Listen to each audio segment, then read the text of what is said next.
Hello बच्चा party.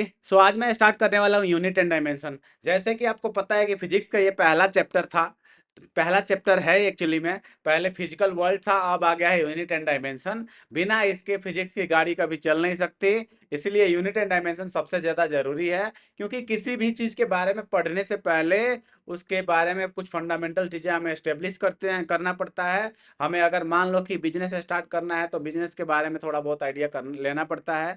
वैसे ही अगर आपको मान लो कि फिजिक्स स्टार्ट करना है, फिजिक्स पढ़ना है, तो फिजिक्स से रिलेटेड टर्म्स के बारे में पता होना चाहिए, जो कि उसको स्टार्ट करने के लिए जो उसके लिए बिल्कुल ही फंडामेंटल रिक्वायरमेंट है, फंडामेंटल चीज़ें वो पता होना चाहिए।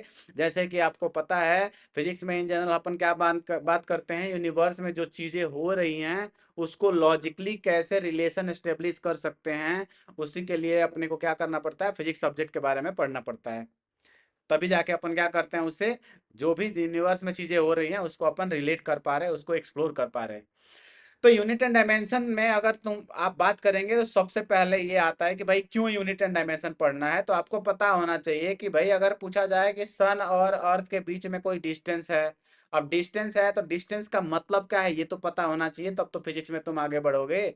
मैंने पूछा सन और अर्थ के बीच में भाई फोर्स कितना लगता है, तो फोर्स के लिए इनके बीच की दूरी क्या है, इनका मास क्या है, ये पता होना चाहिए। मास की वैल्यू को कैसे मेजर करते हैं ये पता होना चाहिए। अगर आपको मास नहीं पता है, आपको फोर्स नहीं पता है, आपको डिस्टेंस नहीं पता है, आपको लेंथ नहीं पता है, तो आप किसी भी चीज को स्टडी कर ही नहीं सकते, खास करके फिजिक्स में। इसलिए ये चैप्टर बहुत ही इंपॉर्टेंट होता है। ठीक है, यानी कि यूनिट एंड डायमेंशन सबसे ज्यादा इंपॉर्टेंट चैप्टर हो गया, क्योंकि इसी से फिजिक्स आगे आपकी बढ़ेगी। बिना इसके बहुत ही मुश्किल रास्ते आपको आएंगे, बिल्कुल भी। इसलिए बहुत ध्यान से लेक्चर को देखें। नोट्स बनाना है तो नोट्स बनाओ, अपने डाउट कमेंट बॉक्स में डाल सकते हो। अगर मेरे बस की बात हुई तो मैं जरूर आंसर करूंगा, ठीक है। यूनिट एंड डायमेंशन में सबसे पहली जो बात अपन करते हैं वो बात करते हैं फिजिकल क्वांटिटी के बारे में। बात करते हैं किसके बारे में, बात करते हैं भाई फिजिकल क्वांटिटी। अब तुम्हारे मन में आया, किसी ने पूछा कि सर ये फिजिकल क्वांटिटी क्या होता है, तो सीधे सीधे भाषा में अगर बोला जाए, हर वो चीज जिसको आप मेजर कर सकते हैं, हर वो चीज जिसको आप मेजर कर सकते हैं उसको अपन क्या बोलते हैं, फिजिकल क्वांटिटी बोलते हैं फिजिक्स में। ठीक है, अब देखो जैसे तुमसे पूछा कि अरे यार मुझे तो इस बंदे से बहुत प्यार है, मुझे अपने भाई से बहुत प्यार है, मेरा क्या है कि मेरे को मेरा गुस्सा जो है ना उसका कोई पैरामीटर नहीं है। जब मेरे को गुस्सा आता है मैं तूफान मचा देता हूँ। ठीक है, मैं को ना बहुत ज्यादा मतलब बहुत ज्यादा मैं इमोशनल हूँ, ये सारे ऐसी चीजें हैं जिसको अपन मेजर नहीं कर सकते हैं, तो ये फिजिकल क्वांटिटी के अंदर नहीं आएगी। इसका मतलब क्या है, वो चीज है जिसको आप मेजर करके राइट डाउन कर सकते हो। जैसे लेंथ हो गया, जैसे पूछा कि भाई एक दिन में कितने लीटर दूध पी सकते हो तुमसे पूछा गया कि एक दिन में तुम कितना किलोमीटर जा सकते हो, तुम्हारी हाइट कितनी है, तुम्हारे अगर तुमसे पूछा जाए कि अच्छा ये बता तुम्हारे कितने तीथ हैं। ठीक है, ये सारी ऐसी चीजें हैं जिसको अपन क्या कर सकते हैं भाई, काउंट करके बता सकते हैं कि अच्छा इतना इतने के बारे में अपने को बात हो रही है। तो फिजिकल क्वांटिटी क्या हो गया, हर वो चीज जिसको अपन मेजर कर सकते प्रॉपरली उसको क्या बोलते हैं, फिजिकल क्वांटिटी बोलते हैं। ठीक है, अब देखो सिंपल सा डेफिनेशन है, इसमें कोई डाउट नहीं होना चाहिए। चलो आगे चलते हैं। अब इसमें आते हैं फंडामेंटल क्वांटिटी। अरे भैया फंडामेंटल क्वांटिटी सिंपल सा समझने के लिए आपको बताया जाए तो घर में अगर मान लो आपको पिज्जा बनाना हो, बर्गर बनाना हो, लिट्टी बनाना हो, चोखा बनाना हो, या किसी को कुछ और बनाना पड़ सकता है, डोसा बनाना हो, इडली बनाना हो। ठीक है, ये सारी चीजें बनाने के लिए सही में कुछ कुछ फंडामेंटल इंग्रेडिएंट है, कुछ कुछ ऐसे अनाज हैं जिसको बोल सकते हो कि इसके बिना तो बन ही नहीं सकता। जैसे अगर मान लो आपको आटा चाहिए तो गेहूं चाहिए, गेहूं से आटा बनता है, गेहूं क्या हो गया, फंडामेंटल हो गया। वैसे ही अगर आपको राइस चाहिए मतलब चावल चाहिए, तो चावल के लिए क्या चाहिए अपने को, चावल के लिए अपने को धान बोलते हैं, पैडी बोलते हैं, वो चाहिए, धान से हम लोग चावल, तो धान क्या हो गया, बेसिक इंग्रेडिएंट। अब उस चावल से तुमको भटूरे बनाना हो, तुमको अपना सर फोड़ना है, जो फोड़ो, तो वो फंडामेंटल क्वांटिटी नहीं होगी। फंडामेंटल क्वांटिटी का मतलब सिंपल सा क्या हो गया, जो आपका वो धान का दाना है, जो पैडी है, तो वैसे ही जो गेहूं का दाना है वो क्या हो गया, फंडामेंटल इंग्रेडिएंट हो गया। वैसे ही फिजिक्स में कुछ फंडामेंटल क्वांटिटीज अपने पास हैं जिसके बारे में अपने को पढ़ना है। उन क्वांटिटीज को यूज करके बाकी अपन कुछ भी बना सकते हैं, कुछ भी फॉर्मूला डिराइव कर सकते हैं, उसी को यूज करके बाकी सारे जितने भी फॉर्मूला हैं वो सारे के सारे डिराइव होते हैं। जैसे कि आटा और जैसे कि आपसे बोला जाए कि भाई धान हो गया, गेहूं हो गया, इसको यूज करके, टमाटर हो गया, ठीक है, पोटैटो हो गया, मतलब आलू हो गया, इसको यूज करके आप बहुत सारी चीजें बनाने को बना सकते हो, ठीक है, आपकी मर्जी है। तो ये फंडामेंटल इंग्रेडिएंट में हो गया। वैसे ही इसकी मर्जी, इसको यूज करके आपको बर्गर बनाना है, सैंडविच बनाना है, जो बनाना है बनाओ भाई। इसका मतलब ये बात समझ में आ गई कि फिजिक्स में भी कुछ फंडामेंटल क्वांटिटीज हैं, उसको यूज करके बाकी सारे फॉर्मूला डिराइव होंगे, उसको यूज करके बाकी चीजों के बीच में अपन रिलेशन एस्टेब्लिश करेंगे, ठीक है। तो ऐसी क्वांटिटी को बेसिकली फंडामेंटल क्वांटिटी बताएं, बोलते हैं। अब देखो अपने को, ठीक है, सिंपल सी बात है कि ये फंडामेंटल क्वांटिटी क्या हो गई, जिसको डिराइव करने के लिए, जिसको डिफाइन करने के लिए और किसी की जरूरत नहीं है, उसी को अपन फंडामेंटल क्वांटिटी बोलेंगे।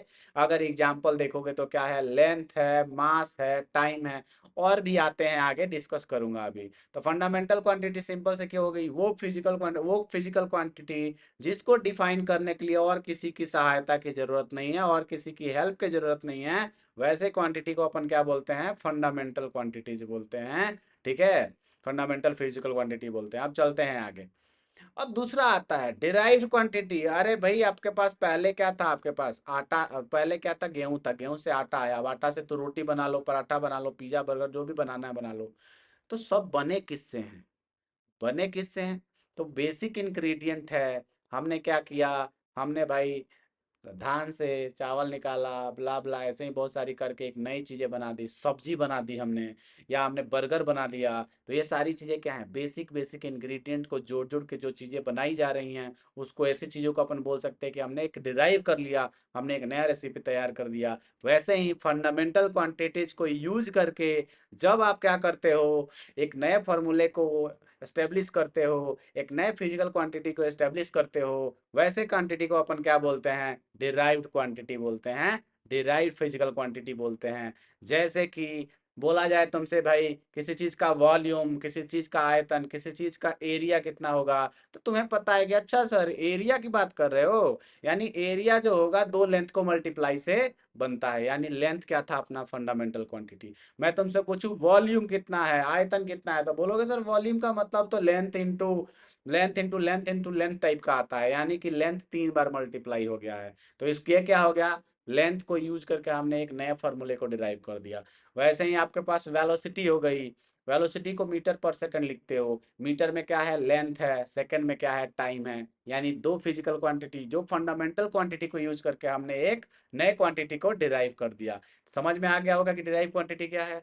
सिंपल सी बात है, डिराइव क्वांटिटी वो क्वांटिटी है जिसको फंडामेंटल क्वांटिटी के हेल्प से अपन कुछ नया बना देते हैं, ठीक है। तो ये आप देख सकते हो, आपको समझा दिया गया है। एग्जाम्पल बहुत सारे हैं, मतलब जितने भी फंडामेंटल क्वांटिटीज नहीं है सारे के सारे डिराइव्ड हो जाएंगे लगभग।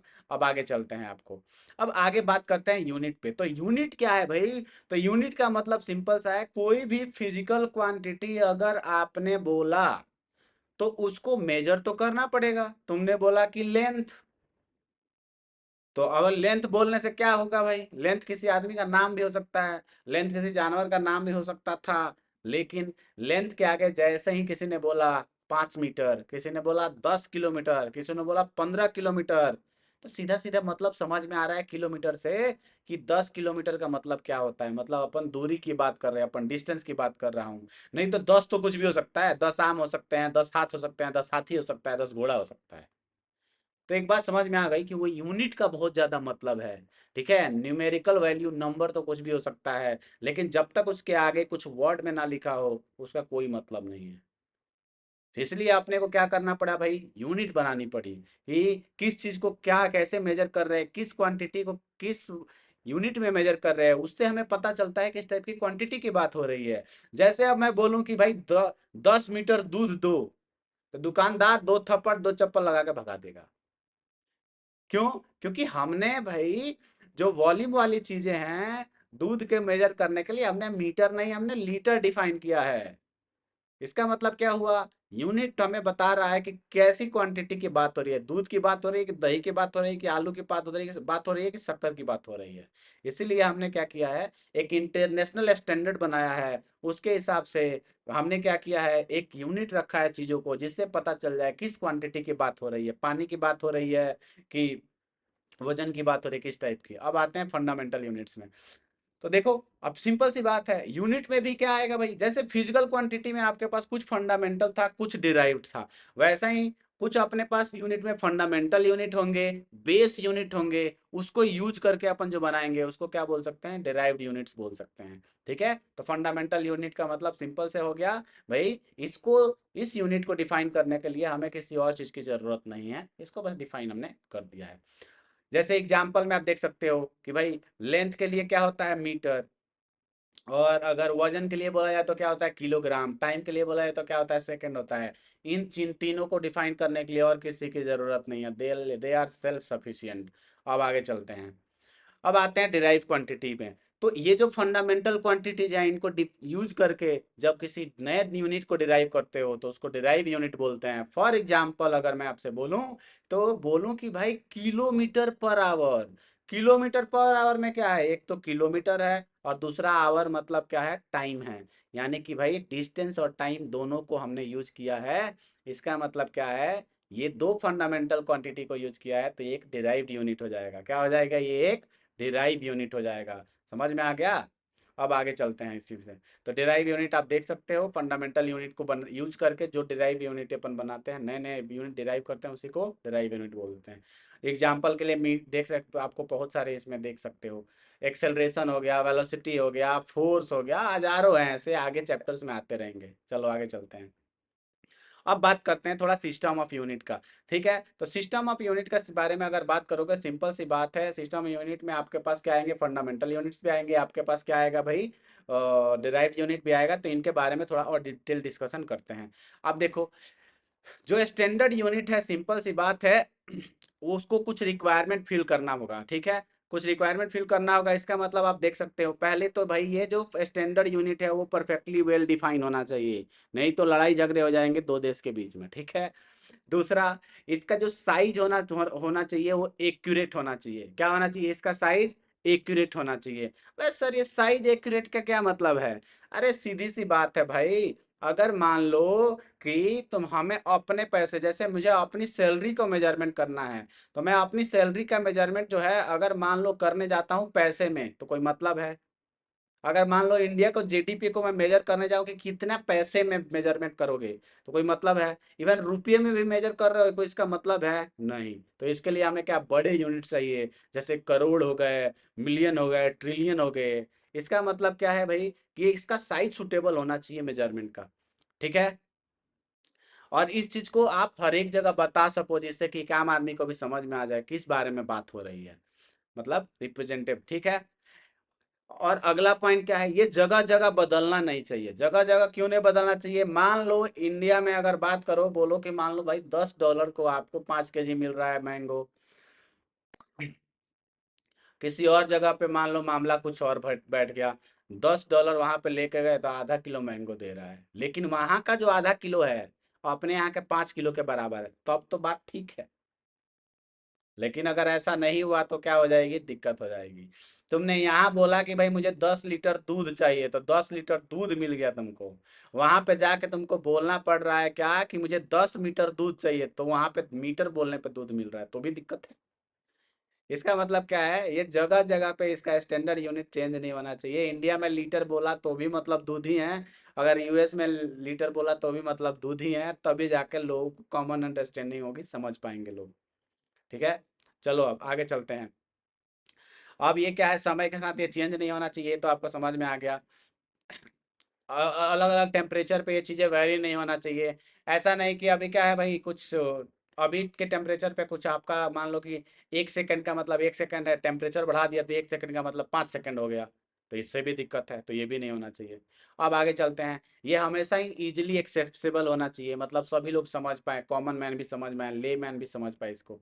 अब आगे चलते हैं, वेरियस यूनिट्स, अलग अलग टाइप के आपके पास सिस्टम ऑफ यूनिट्स होंगे, उसके बारे में बात करते हैं। ठीक है, अब देखो ध्यान से, एक तो है एफपीएस है, सीजीएस है, एमकेएस है। एफपीएस से विदेशी लोग यूज करते हैं उसको, एफपीएस से अगर आप देखोगे तो क्या बोलते हैं इसको, ध्यान से देखो, एफपीएस से होता है फुट, सेंटीमीटर, फुट होता है, पाउंड होता है, सेकंड होता है। क्या होता है, फुट, जिसको हम लोग फीट के नाम से जानते हैं, foot, pound and second. CGS की बात करोगे, centimetre, gram and second. MKS की बात करोगे मीटर, किलोग्राम एंड सेकंड। अब ध्यान से सुनो, सीजीएस और एमकेएस जो भी बच्चे इंडिया में पढ़ रहे हैं उनके लिए मोस्टली यूजफुल है। एफपीएस अगर आप प्लान कर रहे हो कि इंडिया से बाहर जाना है तो बहुत सारे फॉरेन ऑथर जो होते हैं एफपीएस को यूज करते हैं। बेसिकली मतलब सेम है, बस चीजें बदल जाती है। ठीक है, अब आगे चलते हैं। अब ये आप अगर देखोगे तो ध्यान से, इसमें क्या है भाई कि एक इंटरनेशनल एक ऑर्गेनाइजेशन है जो बेसिकली क्या होता है, इन सब चीज़ों को एक स्टैंडर्ड वैल्यू दे रखे हैं जिसको पूरी दुनिया में मानते हैं। मीटर हर जगह सेम होता है, किलोग्राम हर जगह सेम होता है, सेकंड हर जगह सेम है। तो एक ऑर्गेनाइजेशन बनानी पड़ी सबको बोलने के लिए कि भाई ये काम करते हैं, इनकी बात सब लोग मानेंगे कि दिक्कत ना हो। 1 मीटर का मतलब जो इंडिया में है वही मतलब किसी और कंट्री में भी हो। इसलिए एक ऑर्गेनाइजेशन बनाई गई जिसको अपन ऐसा यूनिट के नाम से जानते हैं, इसलिए मोस्ट ऑफ द टाइम देखोगे कि। ठीक है, अब आगे चलते हैं। अब फंडामेंटल यूनिट को बात करते हैं। एसआई सिस्टम मतलब स्टैंडर्ड जो सिस्टम है अपना, जो अपन यूज करने वाले हैं, स्टैंडर्ड जो यूनिट्स हैं, तो उसके बारे में थोड़ा सा बात कर लेते हैं। अब ये पॉइंट आपको याद रखना है। ठीक है भाई, अब इसमें आगे स्टार्ट करने से पहले थोड़ा सा आपको और डिस्कशन कर लो। एक तो आता है आपके पास यूनिट, दूसरा आता है आपको डायमेंशन। एक होता है यूनिट, दूसरा होता है आपके पास डायमेंशन। ठीक है, यूनिट का मतलब मैंने बोला कि 10 kg। ठीक है, 10 kg। मैंने बोला 100 kg, मैंने बोला 0.1 kg, मैंने बोला 1/1000 kg। ये केजी केजी केजी केजी जो बोल रहे हो, इससे अपने को समझ में आ रहा है कि किसी चीज का वजन कर रहे हैं। समझ में आ गया है या नहीं? डायमेंशन बताता है कि किस टाइप के चीजों को मेजर कर रहे हैं। जैसे अगर मैं बात करूं भाई, डायमेंशन का सिंपल सा मतलब क्या है, जो इसमें सिंबल है उसी को मैं डायमेंशन बोल रहा हूँ। इसका सीधा मतलब है, तुम बोलो 10 ग्राम, किसी ने बोला 1000 ग्राम, किसी ने बोला 5000 ग्राम, किसी ने बोला 2 ग्राम, किसी ने बोला 3 ग्राम। समझने वाली बात क्या है, सभी मास के बारे में बात कर रहे हैं। इसीलिए सबका डायमेंशन क्या होगा, एम होगा। सबका डायमेंशन क्या होगा, एम होगा। ठीक है, अपने पास अब ये याद रखने वाली बात है, टोटल कितने हैं, 7 फंडामेंटल डायमेंशंस हैं। टोटल कितने हैं, 7 फंडामेंटल डायमेंशंस है, यूनिट्स हैं, एंड 2 सप्लीमेंट्री यूनिट्स हैं। कितने फंडामेंटल यूनिट्स हैं, 7। और कितने सप्लीमेंट्री हैं, 2। फंडामेंटल यूनिट्स की बात करोगे तो आपके पास पहला है लेंथ, दूसरा है मास, तीसरा है टाइम, चौथा है करंट, पांचवा है आपके पास टेम्परेचर, छठा है लाइट इंटेंसिटी, सातवां है अमाउंट ऑफ सब्सटेंस। लेंथ के लिए सिंबल एल यूज करेंगे, मास के लिए अपन मास के लिए कैपिटल एम यूज करेंगे, टाइम का टी चुरा लेंगे, करंट का एम्पियर से ए चुरा लेंगे, टेम्परेचर का केल्विन से के चुरा लेंगे, लाइट इंटेंसिटी कैंडेला से सीडी चुरा लेंगे, अमाउंट ऑफ सब्सटेंस से मोल चुरा लेंगे, और प्लेन एंगल। अब देखो भाई, सिंपल सी बात है, दो एंगल सप्लीमेंट्री यूनिट्स में दो टाइप के आते हैं, एक आता है प्लेन एंगल, दूसरा आता है सॉलिड एंगल। बोलोगे सर ये प्लेन एंगल क्या होता है, तो सिंपल सी बात है, किसी भी प्लेन में मतलब किसी भी प्लेन में करने का मतलब ये, जैसे मान लो पीछे दीवार है, अगर मैं दो एंगल ऐसे बना देता हूं तो ये क्या हो गया अपना, प्लेन एंगल हो गया। क्या हो गया, ये प्लेन एंगल हो गया। हाँ या नहीं, ये क्या हो गया, प्लेन हो गया। लेकिन अगर मान लो मैं बोलूं ये मेरा मोबाइल है, ये मेरा क्या है भाई, ये मेरा मोबाइल है, मोबाइल को मान के एक टाइम के लिए मोबाइल को मान लो, सब यहाँ पे एक पॉइंट से इसको इसको इसको सबको जोड़ दिया, तो ये जो एरिया है, वो जो एंगल यहाँ पे बनाएगा उसको बोलते हैं सॉलिड एंगल। कहने का मतलब क्या है, जब एरिया, जैसे तुमने भाई आइसक्रीम तो खाया होगा कोन वाला, खाया है ना, तो कोन में क्या होता है, आपका कोन आके यहाँ पे जुट जाता है। तो जब कोन आपका पूरा का पूरा ऊपर वाले सरफेस से नीचे को कनेक्ट करते हो तो ये दो एंगल बनता है, उसी को अपन क्या बोलते हैं, सॉलिड एंगल बोलते हैं। तो एरिया जब एंगल बनाएगा तो सॉलिड एंगल, और दो लाइन एंगल बनाएगा तो प्लेन एंगल। सीधा सीधा है। प्लेन एंगल को मेजर करते हैं रेडियन में, और सॉलिड एंगल को मेजर करते हैं स्टेरेडियन में। समझ में आ गया?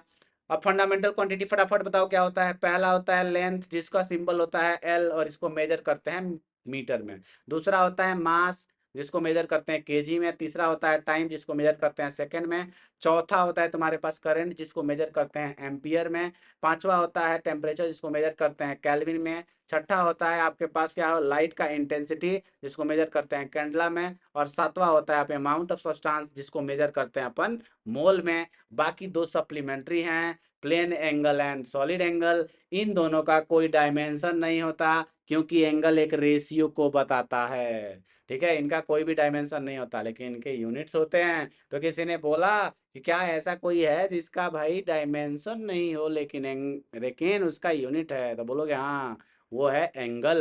एंगल का कोई डायमेंशन नहीं होता है लेकिन उसका यूनिट जरूर होता है। ठीक है, अब चलते हैं अगले पे। अब डेफिनेशन ऑफ यूनिट, ऐसा यूनिट के बारे में बात कर लो।